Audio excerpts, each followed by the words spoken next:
Hello? Hello?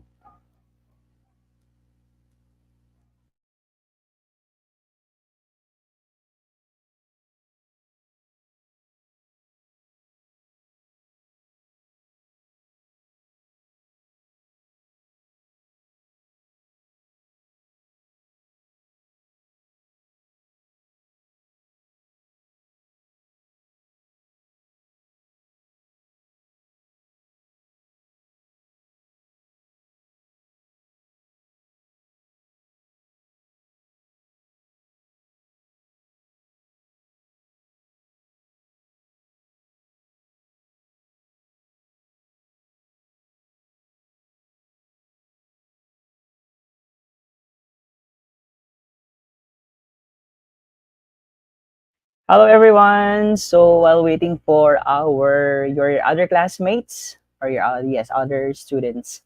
So I'm here on the there. There on the message below. Checking up attendance. Type in the comment section your crush's name. I'll give you 5 minutes to comment. That will be for our attendance check.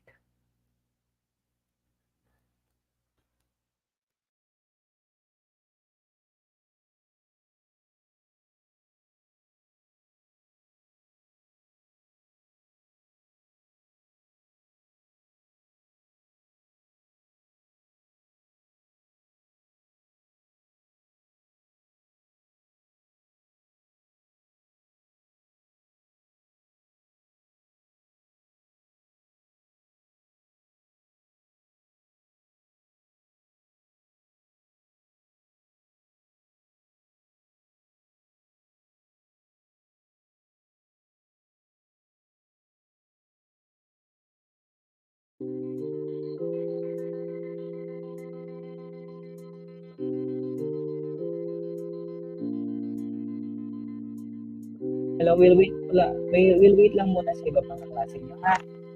Please ask them to join our already join the link.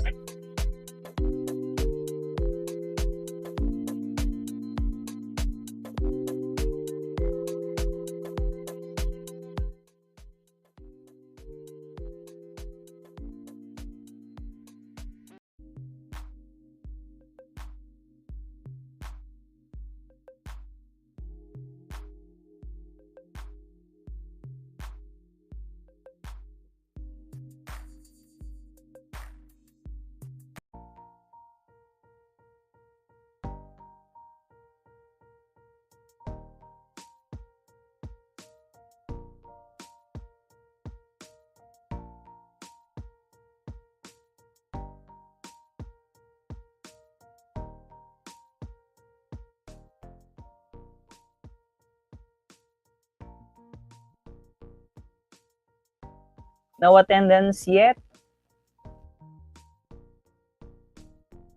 Check on instruction below here. Oh. Check on instruction below. Yet?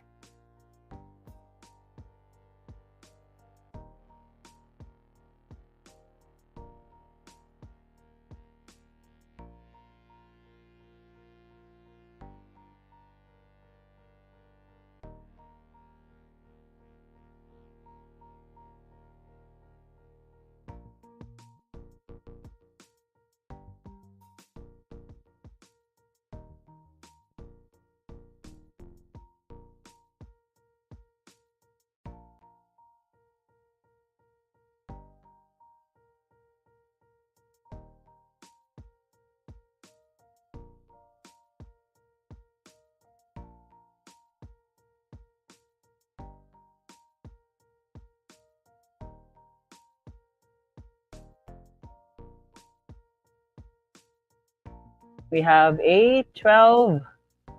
Actually, yung dalawa yun sa monitor ng top ng cellphone ko. So please,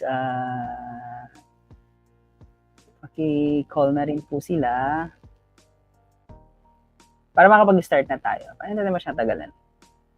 Siguro, since you are 100, ano, you're, I think, 96 in my class. So, kahit siguro mga 25 or 30 participants or viewers when started our discussion. So, please, tell our classmates na ma-join na. So, we can start our discussion today. Right naman siya ng gabi. 4:15. Hanggang 4:30 lang yung klase natin. So, yeah.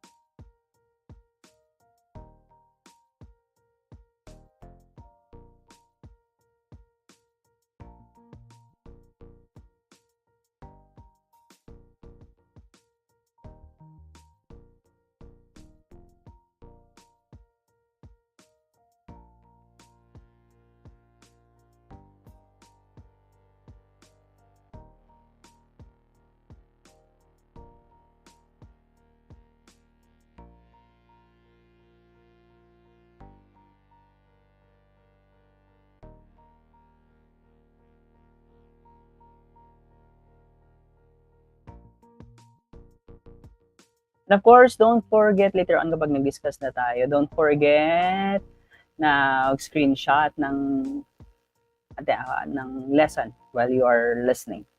Send it to our group chat later on. Thanks.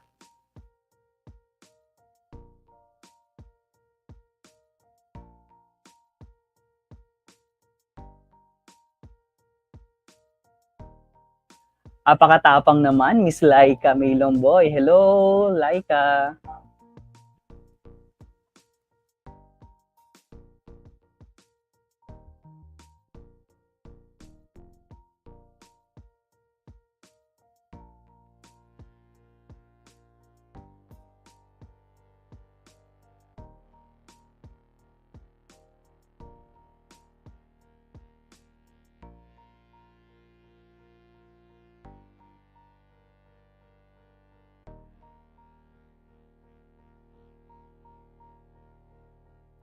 Pabutin lang natin ng 20, then we'll start. Malay nyo, may pa-plus yung mga nakatutok ngayon, di ba? We can negotiate with that. Siyempre, nakadepende sa attendance na makikita ko sa my comment section. So, huwag kalimutang mag-attendance. Here's the instruction. Instruction. Let's check. Isa pa lang ang nakapag-attendance. So, hindi ko kilala kung sino itong mga nanonood sa akin ngayon.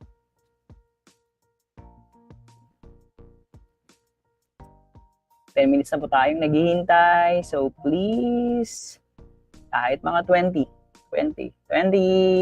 participants. Maka-crush ba ako, sir, dahil dito? Malay mo, di ba? Screenshot. Tapos, send natin sa kanya. Pwede lang naman, like,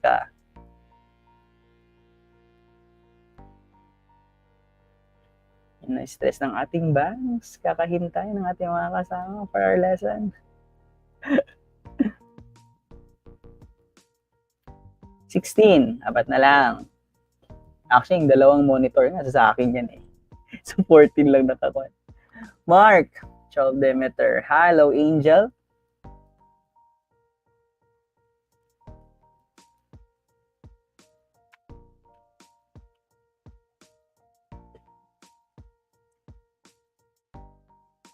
Naku. Kaya yung iba, wala pa yung iba. Let's start na, let's start. Walang attendance pa yung iba. Walang attendance.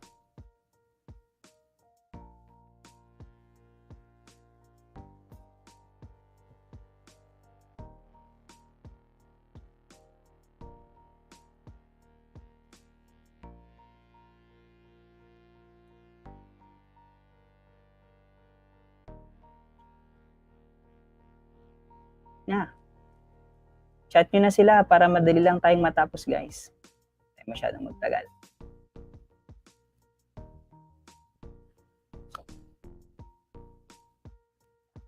James. Hello, Mikaela.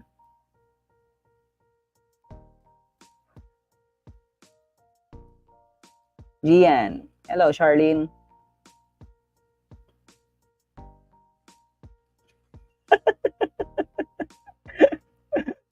Sir, pwedeng present na lang. We have Angel. Jo. Hi. Play safe ang ating Princess J. Hi, Princess. Good afternoon.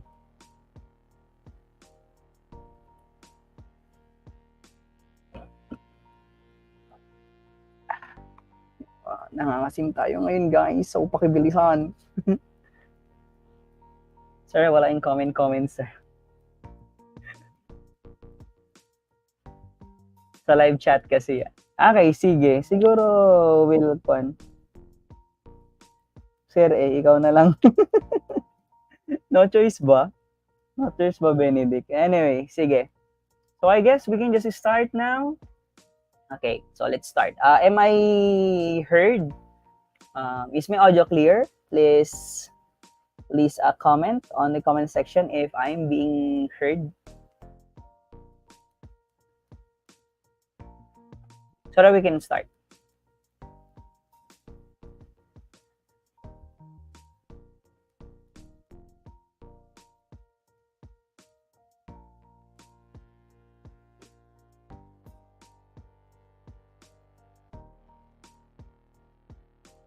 Jillian, Job Hermes. Am I being heard? Will you please comment?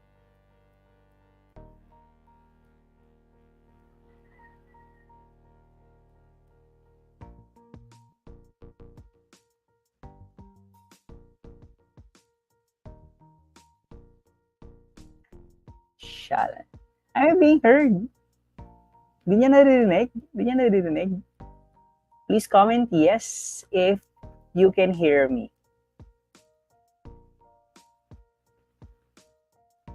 Please comment if you can hear me.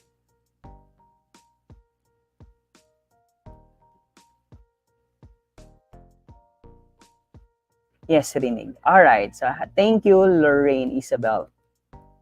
Okay, sige. So, tingnan ko lang yung mga nag-attendance. Ito lang natin sa screen. Okay, so I guess we can start now.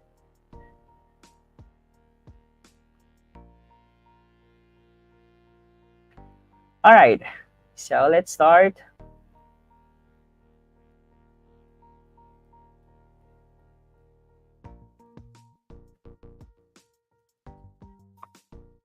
Okay, now, good afternoon once again, everyone. So we are going to discuss the principles and process in getting community information. Well, I guess sa mga 12 Demeter na hindi ko natapos yung discussion kahapon, stay put ko lang yon, then we're gonna have to discuss it the next time. So, para sabay-sabay ang ating lesson for the following days, no? Itutuloy na natin itong new lesson natin which talks on the principles and process in getting community information.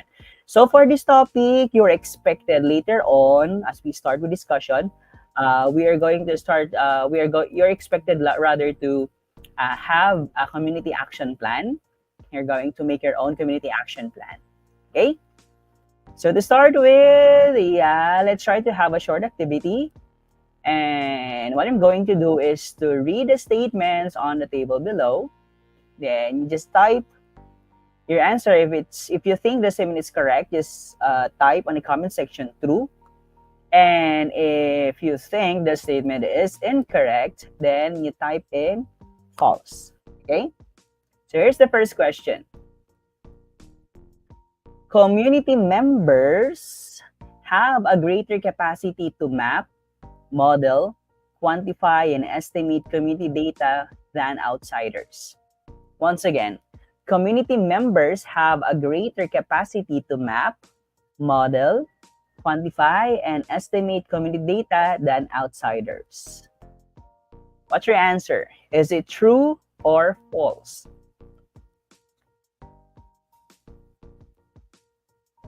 Let me wait in the comment section. Oh, hindi sila sure. Once again, community members have a greater capacity to map, model, quantify, and estimate community data than outsiders. Is it true or false?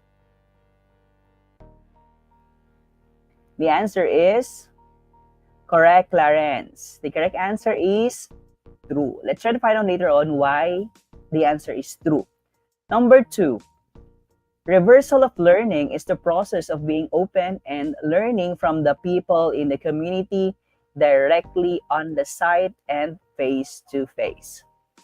Once again, number 2, reversal of learning is the process of being open and learning from the people in the community directly on the site and face to face. True or false?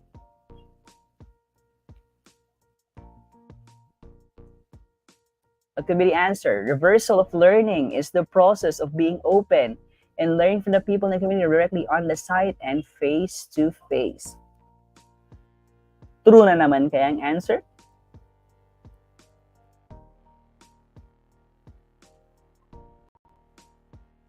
The answer is, it's actually false. Okay? Let's try to learn later on why it's answered false. Number 3, bring your own bias by lecturing the people in the community. Bring your own bias by lecturing the people in the community. What do you think is the answer? Is it true or false?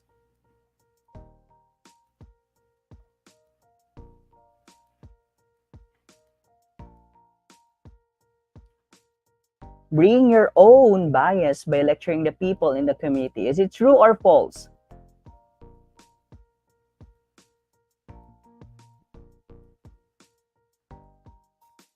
Let me check your answers.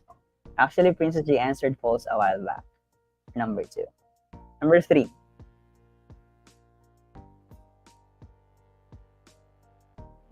The answer is? The answer is once again false. Okay? Another one. Number 4, view error as an opportunity to learn. View error as an opportunity to learn. True or false? View error as an opportunity to learn. View error as an opportunity to learn. Is it true or false?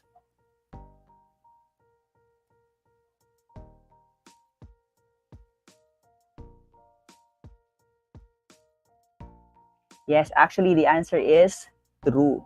Thank you, Siren, Marilyn, and Benedict. Clarence as well. Parang puro true naman yung sagot ni Clarence mula kanina. Anyways, number 5. A relaxed rapport between the outsiders and community people can and should be established early in the process. A relaxed rapport between the outsiders and community people can and should be established early in the process. So, nahihilo ako. Sorry. Hilo ako sa... What's the answer? Is it true or false?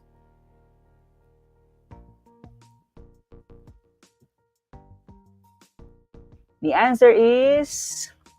Yes, the answer is true. When we say rapport, it is actually the connection, fixed connection or a good connection of one person to another. False pala.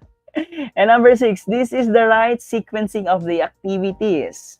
Preparatory, data gathering and analysis, consolidation of data, validation, and planning. True or false?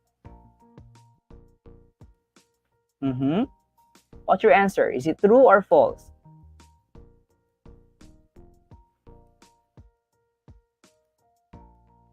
Is it true or false? Answer? True. True, sabi ni Benedict. True din, sabi ni Clarence. Magpa-plus kaya ako sa mga active na nakikip-participate, no? Kasi why not, di ba? Malay lang natin. Okay, sige. The answer is... And the answer is false, actually. Okay, tingnan natin later on kung bakit siya false. Okay? So, those are the things that you're expected or we are expected to discuss for this lesson. Tama, surplus points. All right.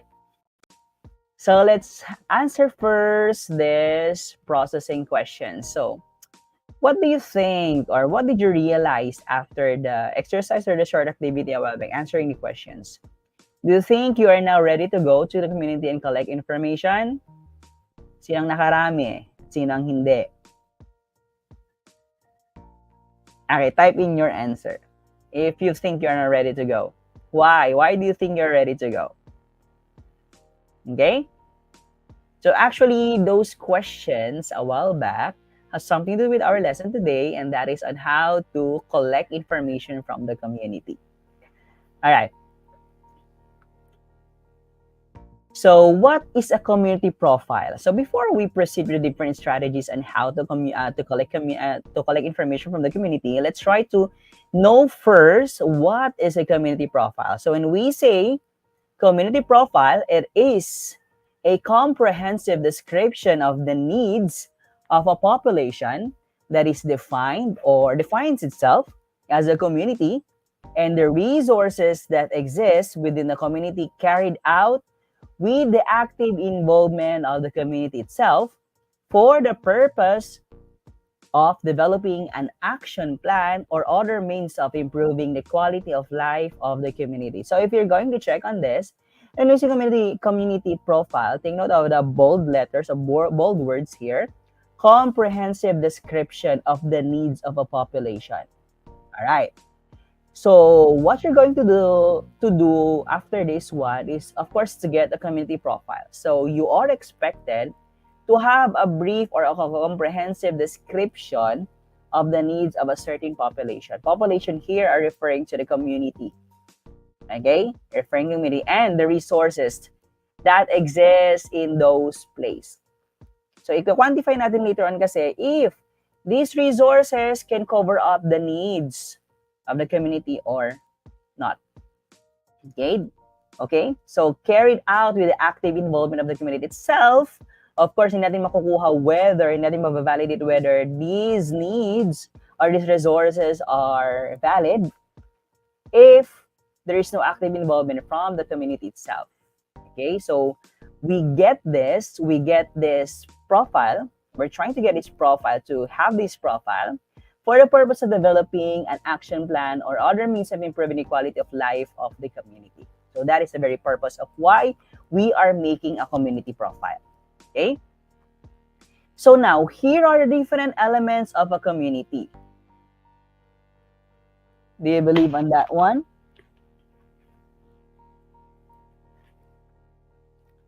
I guess you should. I guess you should. All right.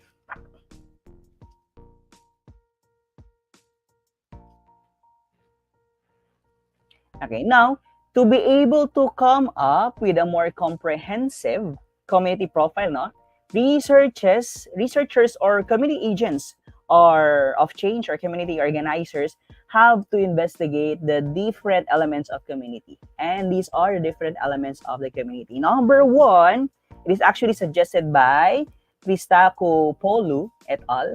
In 2001, suggests that the different elements of community that we have to investigate or we have to check on are number one, the area as a place to live, the area as a social community, the area as an economic community, the area as a political community, the area as a personal space, and the area as a part of its city.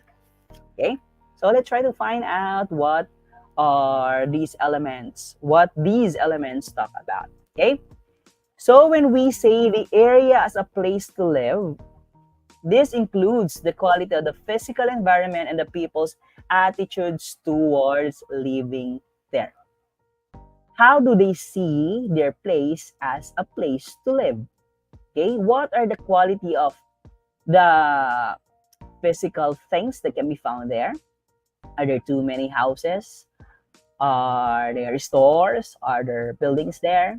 Okay, so the extent to which needs are matched with the resources, are there enough resources there? And of course, the extent to which local facilities meet people's goals and aspirations. Okay, number one that we have to check is it a livable place? Is it an ideal place to live in the first place?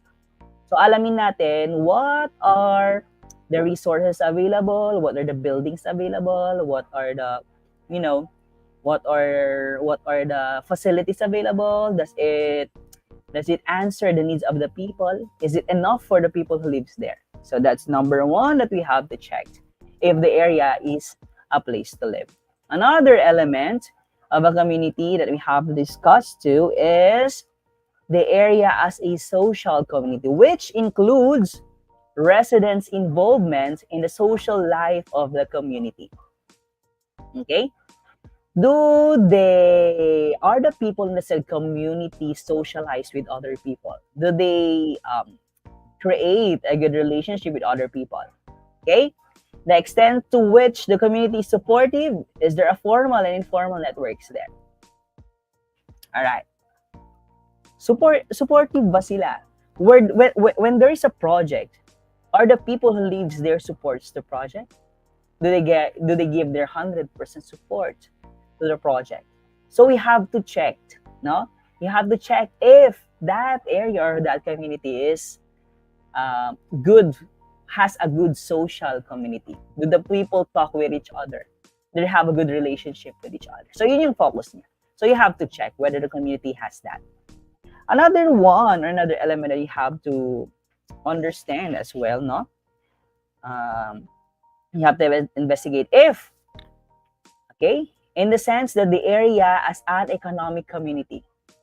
Of course, if you're going to investigate that, you have to include whether income levels and employment prospects of local residents, prosperity and viability of local shops. So, titingnan mo kung yung income level ay sapat ba.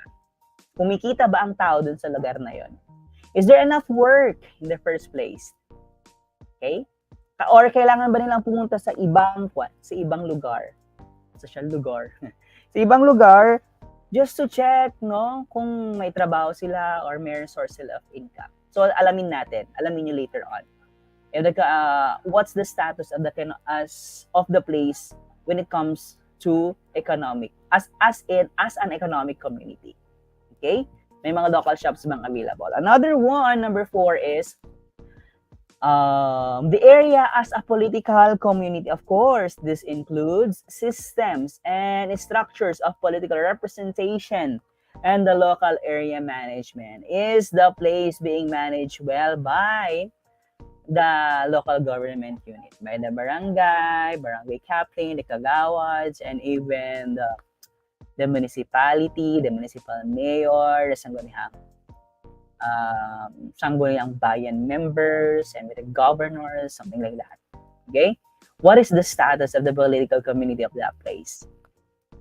You also have to consider the extent to which local people can influence decisions that affect them.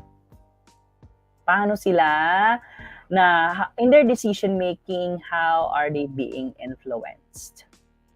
Okay.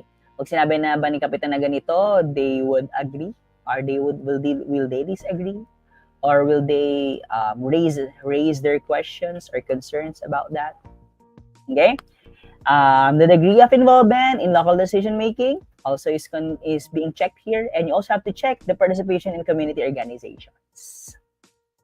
Okay. And number 5 is a personal space. Okay. You have to check the degree of attachment that people have to the local area. Do they love their place? Will they fight for it? Will they protect it from other people or from other investors who are going to make a change on them? Diba? So, memories and life experiences of the local people, do they know their history? When did it start? Diba? So, you have to check on this. The area of a personal space. And the last one, you have to understand the community if the area on the area as a part of its city. Okay? infrastructural, economic, and social linkages between the people in the area and the city or district of which it is a part, a specific local identity that differentiates the community from the rest of the area or the district.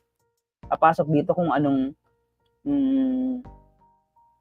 type sila ng barangay or class sila ng municipality. Are they class A, class B, class C? May first class, second class, third class? Alright.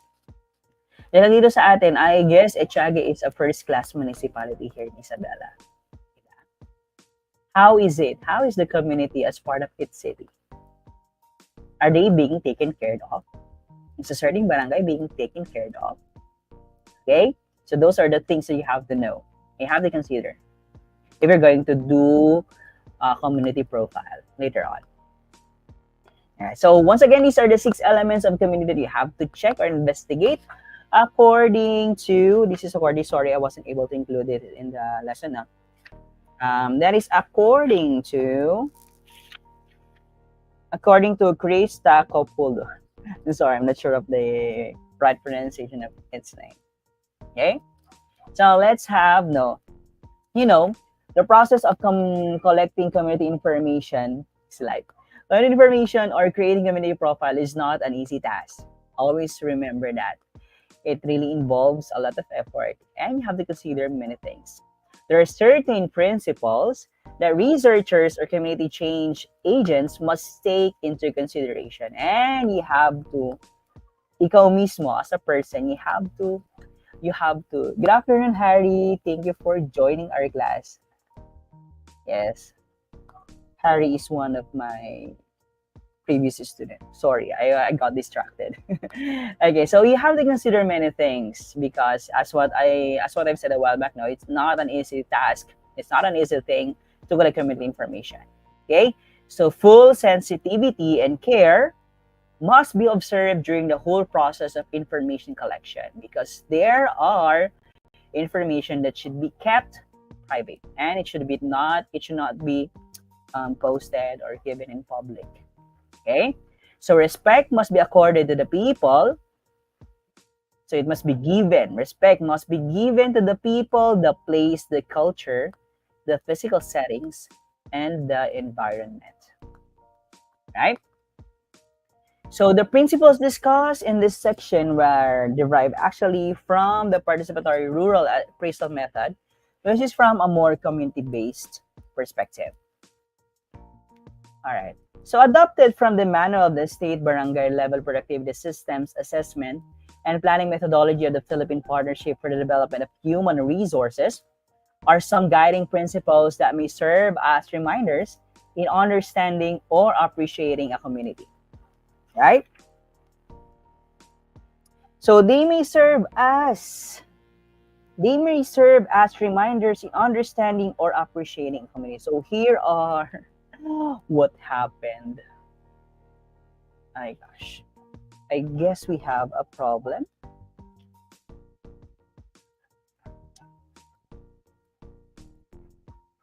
Okay, let me get back to you, okay? I just have to arrange lang saglit yung ating PowerPoint presentation. While waiting, yes, let me remove that. Sir, bumabagyo na dito. Say, bumabagyo na rin dito. Hindi ba? Bumabagyo. Tapusin lang natin saglit. Madali lang naman ito. I think it's going to rain today. I think it's going to rain. I guess it's raining na. Oh my gosh. Anyway, if your place, no, kung dyan sa kinalalagyan nyo is not safe to stay, okay lang naman you can kalas from this discussion. Kasi later on naman, we're gonna have to, you can just rewatch this naman. Yun nga lang, that's why I ask you to be online ay para you can ask question on the comment section if you would want to know more, if you have questions regarding the topic that I'm discussing. Okay? Anyway, malapit na tayong matapos. Patapos na rin.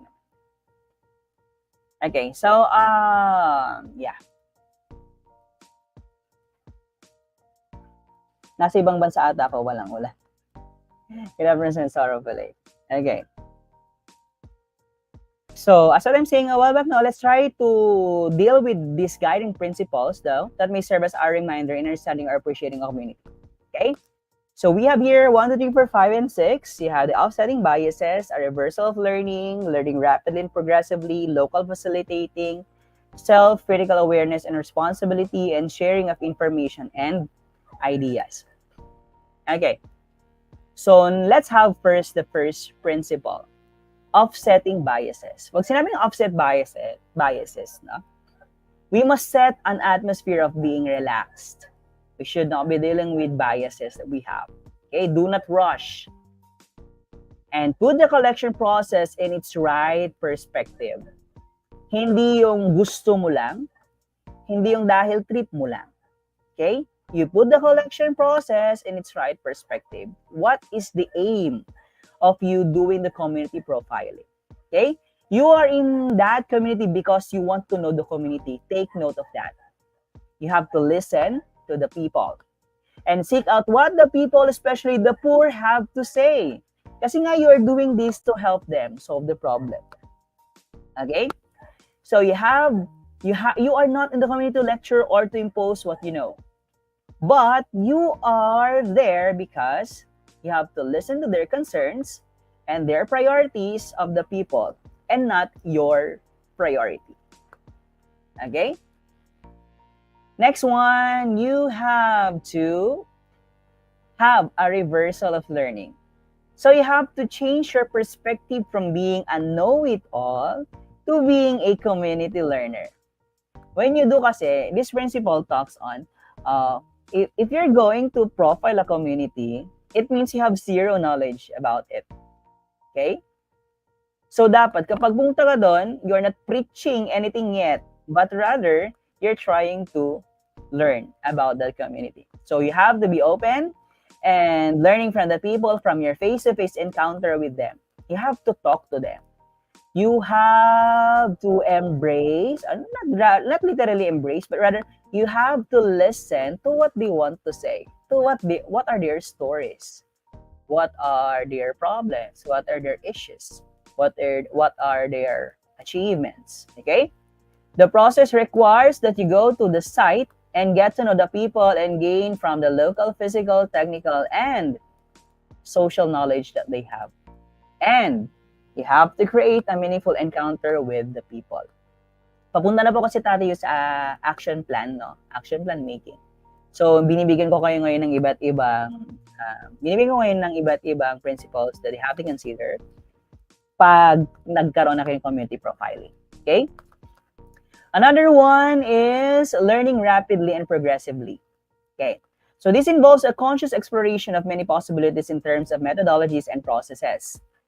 You must be flexible in your approach. Learning rapidly, mabilis ang pagkatuto, and progressively, ibig sabihin, nag-progress. May progress yung learning mo. Nadadagdagan. And nadadigest mo siya. Okay? So you must be flexible in your approach. You must be open to improvement and change your techniques as necessary. Do not be too strict in following a blueprint program. You must be flexible, sabi nga. So do not be so strict. You can be strict, but not too much. And apply a process that is appropriate and sensitive to community realities. Hindi masyadong mataas yung standards mo on how to learn about the community. Okay? Number 4 is you have to do local facilitating. So this is a process of including the local people to lead or co-lead in the investigation, collection, consolidation, analysis, presentation, and learning of the data. Okay? So you make the people part of the process from beginning to end, and from the conceptualization of the plan to its product and utility, and establish a process that the people will embrace and own. Okay. So, tatanungin nyo, bakit sinabi natin false kanina yung question number 6? Actually, that's the process already. Okay. What's the question number 6 a while back? Let's go back to question number 6. I want to hear from you in the comment section. Here's number 6. This is the right sequence of activities: preparatory, data gathering and analysis, consolidation of data, validation, and planning.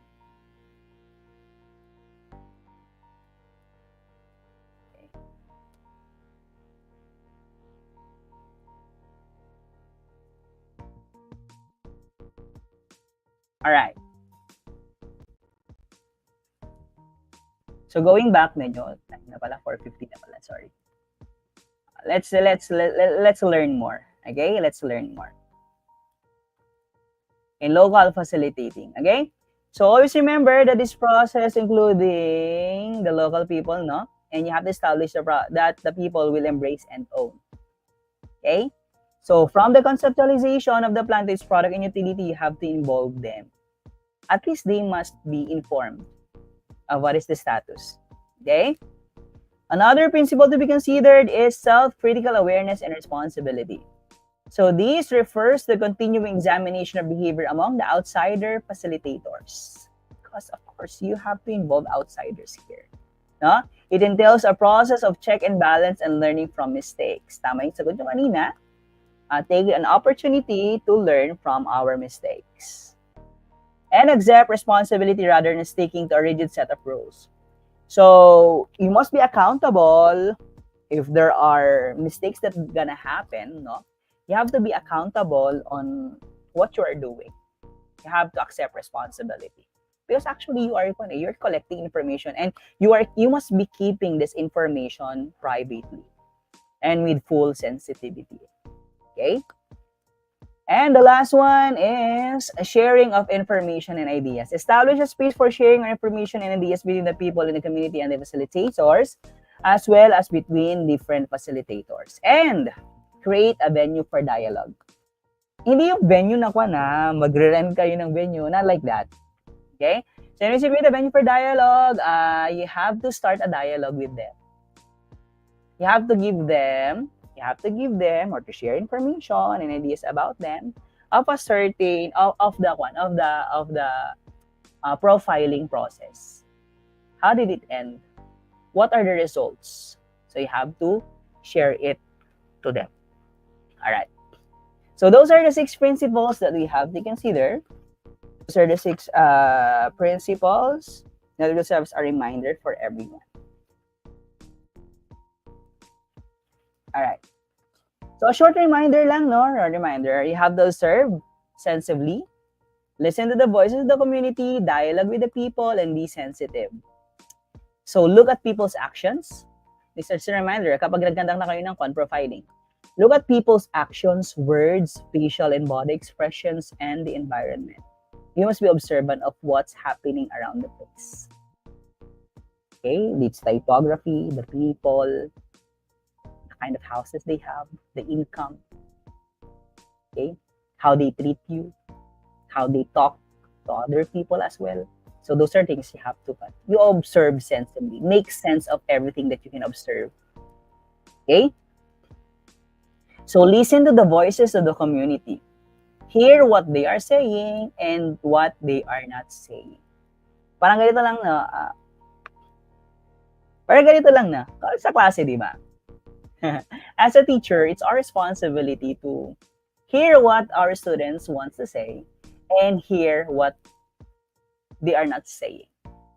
Okay? Parang you have to be sensitive enough na baka there are things na ayaw nilang sabihin or nahihiya silang sabihin. And you have to think of a solution how to help them voice out what they wanted to say. Right? You have to help them voice out what they wanted to say. Third reminder, dialogue with the people, ask questions respectfully. Hindi yung nagmumukha. Sabi ko kanina, di ba, sa isang principle kanina, that do not be a person who know it all, but be a community learner. So, ask questions respectfully and carefully and share your views as well. Pero, not too much views. Kasi baka mamaya niyan, magmukha kang mayabang. You have to consider those things. And lastly, be sensitive. Always consider the community's culture. Your culture or the rules and regulations that you've grown up with in your family or in your community is not the same to other community. Also with their systems and their environment. Kung okay lang sa inyo na hindi mag-po and opo, then for others ay kailangan nilang mag-po and opo. Okay? So, mga ganun. So, be sensitive. Be sensitive. Kung yung bunganga mo, mahilig magmura or what, diba? And it's a taboo in that place. It's taboo. It's not acceptable. Then you have to consider your community's culture, systems, and environment. Kasi baka mamaya hindi ka na makalabas or hindi ka na makabalik sa community. Alright? Okay, so, for this reflection question, now, so actually we are done with the discussion. Okay? So, as a reflection, what does meaningful encounter with the community people mean? Okay? What does meaningful encounter with the community people mean? I want you to write your answers on a 1/4 sheet of paper, and we'll have to share that. That's an assignment na lang. No? Have to share that in class kapag ka face-to-face na tayo. Okay? So, I guess we're done with our lesson for today. Thank you for listening, everyone. So, I hope you've learned from this discussion. Okay? So, as a final checking of attendance, will you among the principals a while back, I want you to choose one principal and comment it on the comment section. If you're listening and if you're jotting down notes. Okay, will you please comment on the comment section? One principle that you have to be reminded for us to understand and appreciate our community. That will be your final checking of attendance.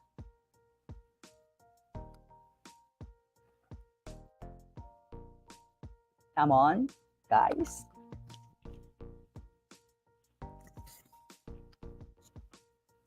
Wala mag-attendance. Okay, so once again, going back. So we've discussed about community profile. What are the different elements of a community that we have to discuss? Offsetting biases. Thank you, Princess J. That's correct.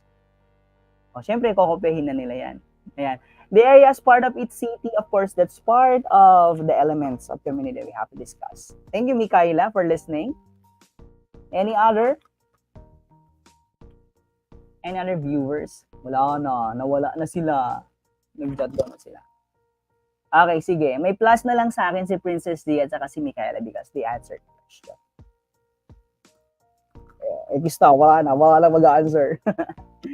Okay, so I'll see you next time. And if walang pasok bukas, we'll still have another online class again. And yung request ni Princess J kagabi na mag-give instruction, I'll give instruction.